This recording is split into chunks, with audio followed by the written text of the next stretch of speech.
vous nous avez dit, en fait, la France, ça ne me concerne pas, l'histoire de France ne me concerne pas, je ne me l'approprie pas. Je ne vous permets pas de dire ça. Mais je vous le dis quand même, c'est pas grave.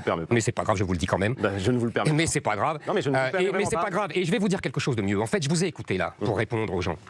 C'était affligeant de banalité et de médiocrité. Vous étiez dans les années 80, monsieur Gusman. Vous n'avez pas bougé depuis les années 80, alors que le monde a changé. Alors que nous avons eu des... Comment ? Dans les années 40 ? Bah oui. Lesquelles ? 1840 ou 1740 ? En 1900. 1940 ? Ah, vous voulez dire quand on a perdu la guerre ? Bah, vous savez, moi... de crime contre l'humanité. Sans doute j'aurais été...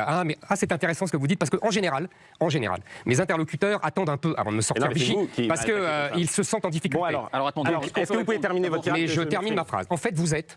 Et vous êtes le fils de votre père, évidemment, mais on le regrettait en Gusman, et de votre mère aussi, évidemment. Mais vous êtes surtout le fils spirituel de Bernard-Henri Lévy. Vous êtes le même. Et vous êtes... L'identité des peuples vous intéresse quand ce n'est pas l'identité française. C'est sûr que l'Ukraine vous intéresse, la Géorgie vous intéresse. En fait, vous êtes de ces... Vous savez... Alors, je finis ma phrase et je le laisse parler, promis. Vous savez, Rousseau avait une très belle phrase, il disait « Défiez-vous de ces cosmopolites qui cherchent des devoirs qu'ils dédaignent auprès des siens, tel philosophe,